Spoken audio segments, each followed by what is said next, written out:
Assalamualaikum warahmatullahi taala wabarakatuh. Ismaili Imam Lutfi, ana min qismi Tullab At-Ta'lim Al-Lughatul Arabiyyah Al-Jami'ah Al-Hukumiyah Al-Islamiyah Syekh Nurjati Cirebon. Pada video kali ini saya akan menjelaskan tentang tema Al-Usrah wal Bait di Madrasah Aliyah kelas 10. Tetapi sebelum itu ada beberapa kompetensi inti dan kompetensi dasar yang perlu kalian ketahui. Dan di kompetensi intinya yang pertama yaitu siswa mampu menghayati dan mengamalkan tentang tema Al-Usrah wal Bait. Kemudian siswa mampu bertindak tutur dan mampu menunjukkan sikap yang baik, yaitu kejujuran, tanggung jawab, gotong royong, dan juga mampu menyelesaikan sebuah masalah yang muncul ketika di lingkungan sosial. Kemudian yang ketiganya, Assalamualaikum warahmatullahi wabarakatuh. Ismaili Imam Lutfi, ana min qismi Tullab Ta'lim Al-Lughatul Arabiyyah Al-Jami'ah Al-Hukumiyah Al-Islamiyah Syekh Nurjati Cirebon. Pada video kali ini saya akan menjelaskan tentang tema Al-Usrah wal Bait di Madrasah Aliyah kelas 10. Tetapi sebelum itu saya akan mengenalkan sebuah kompetensi inti dan kompetensi dasar yang harus dipahami oleh peserta didik. Di kompetensi intinya yang pertama, siswa harus menghayati dan mengamalkan tentang tema Al-Usrah wal Bait.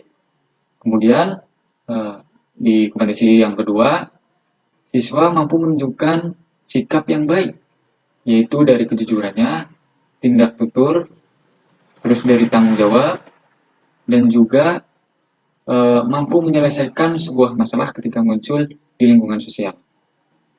Kemudian yang ketiganya, kompetensi yang ketiganya, siswa mampu mengkaji sebuah materi terkait tema Al-Usrah wal Bait. Dan kemudian yang terakhir, siswa-siswi mampu mengaplikasikan tentang tema Al-Usrah wal Bait yang dipelajarinya. Nah, itu di kompetensi intinya. Kemudian di kompetensi dasarnya, yaitu di kompetensi dasar 3.3. Siswa mampu memahami struktur teks dan unsur kebahasaan, baik dari bunyi, kata, dan juga dari maknanya yang berkaitan dengan tema Al-Usrah wal Bait. Kemudian di kompetensi dasar 3.4 mampu menerapkan kaidah dan fungsi dari susunan gramatika terkait dengan tema Al-Usrah wal Bait. Selain itu juga mampu menyusun teks berbahasa Arab yang berkaitan dengan tema ini. Dan kemudian di kompetensi dasar 4.3, siswa-siswi mampu bertindak tutur dan mampu menanyakan hubungan keluarga terkait dengan tema Al-Usrah wal Bait, baik secara lisan maupun tulisan. Kemudian di kompetensi dasar yang terakhir yaitu 4.4. Siswa mampu menyusun teks-teks yang berbahasa Arab dengan tema Adaul Usrah Ijza'ul Bait dengan memperhatikan bentuk makna dan susunan gramatikalnya, dan mampu menyusun teks tersebut baik secara lisan maupun tulisan. Nah, itu adalah kompetensi-kompetensi dasarnya. Kemudian masuk ke mufrodat pada tema Al-Usrah wal Bait. Yang pertama, mufrodat yang pertama yaitu Ukhtil kabirah, Akhi sohir, Al-ab,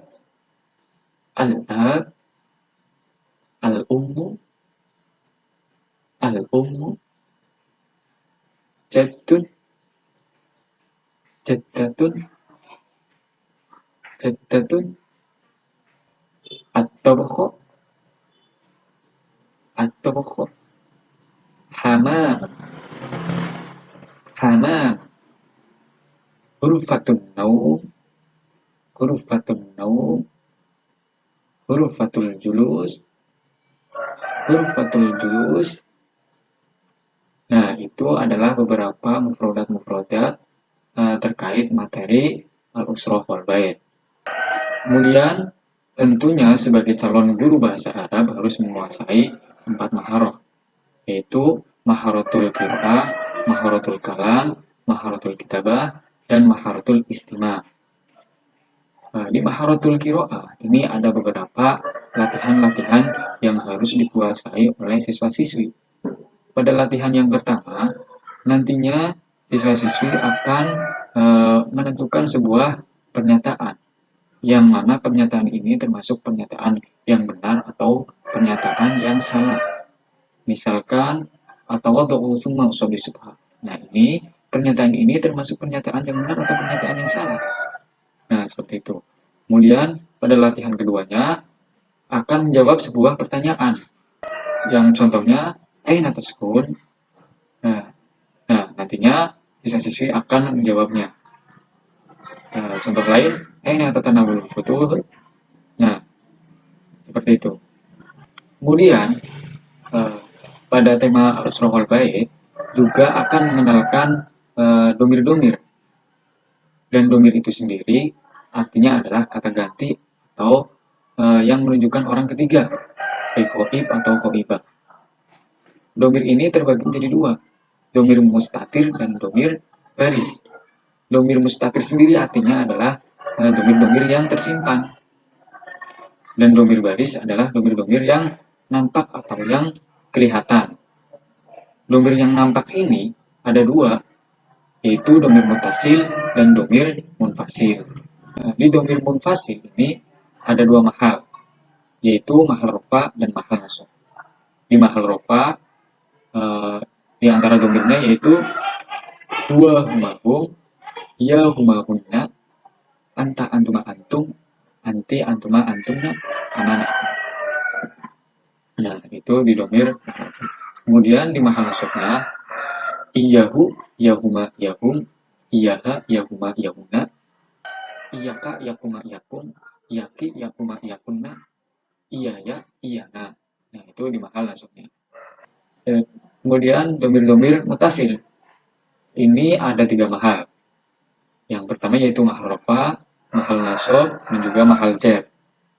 Di mahal rofanya contohnya ta'allama, ta'allama, ta'allamu, ta'allamat, ta'allamata, ta'allamna, ta'allamta, ta'allamtuma, ta'allamtum, ta'allamti, ta'allamtuma, ta'allamtunna, ta'allamtu, ta'allamna. Nah, itu di mahal rofanya. Kemudian pada mahal nasabnya yu'allimuhu, yu'allimuhuma, yu'allimuhum, yu'allimuha, yu'allimuhuma, yu'allimuhunna, yu'allimuka, yu'allimukuma, yu'allimukum, yu'allimuki, yu'allimukuma, yu'allimukunna, yu'allimuni, yu'allimuna. Nah, itu di mahal nasabnya. Kemudian di mahal jarnya iltaqo bihi, iltaqo bihima, iltaqo bihim, iltaqo biha, iltaqo bihima, iltaqo bihinna, iltaqo bika, iltaqo bikuma, iltaqo bikum, iltaqo biki, iltaqo bikuma, iltaqo bikunna, iltaqo bi, iltaqo bina. Nah, itu adalah domir-domir munfasil dan domir-domir mutasil. Kemudian maharoh yang selanjutnya yaitu maharotul kalam. Pada maharotul kalam ini ada 2 latihan. Yang pertama, di maharotul kalam ada beberapa latihan, dan latihan yang pertama yaitu siswa-siswi nantinya akan bertukar pikiran atau bertukar tanya jawab dengan menggunakan gambar-gambar yang sudah disediakan oleh guru tersebut. Misalkan gambar yang pertama ada seorang yang lagi telepon, dan gambar yang kedua ada seorang yang lagi makan, dan gambar yang ketiga ada seorang yang sedang tidur. Nah, gambar-gambar ini nantinya akan menentukan tanya jawab peserta didik tersebut dengan teman sebangkunya. Kemudian pada latihan keduanya akan berbicara di depan kelas dengan tema al-usroh. Dari siapa keluarga tersebut dan siapa-siapa aja anggota-anggota keluarganya dan nama-namanya siapa aja, ya seperti itu. Kemudian di maharotul kitabahnya ada 3 latihan. Latihan yang pertama akan mengurutkan sebuah frasa yang dimulai dengan frasa yang digaris barak, yang nantinya akan menjadi suatu susunan yang baik dan benar, yaitu di latihan yang pertama. Kemudian di latihan yang kedua akan menjawab sebuah pertanyaan yang nantinya akan menjadi sebuah paragraf yang lengkap.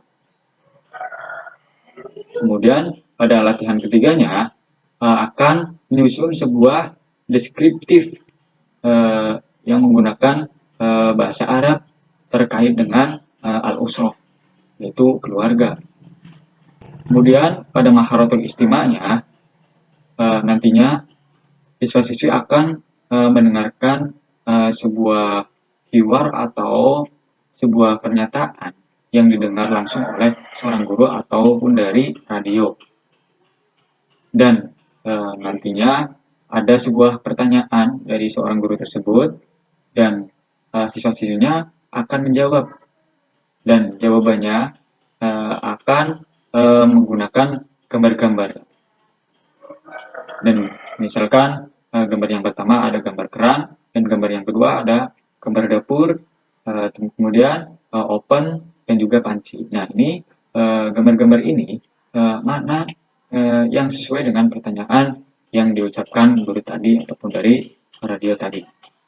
Kemudian bisa juga dengan latihan mendengarkan sebuah hiwar. Misal, aina ta'ishu usrah kamar. Nah, ini nantinya akan dijawab, dan jawabannya itu ada di hiwar itu sendiri yang tadi didengar oleh siswa-siswi. Nah, itu adalah beberapa pembahasan di tema al-usrah wal bait. Ya, itulah kurang lebihnya mohon maaf ya apabila dalam menjelaskannya kurang jelas. Wabillahi taufiq wal hidayah. Wassalamualaikum warahmatullahi taala wabarakatuh.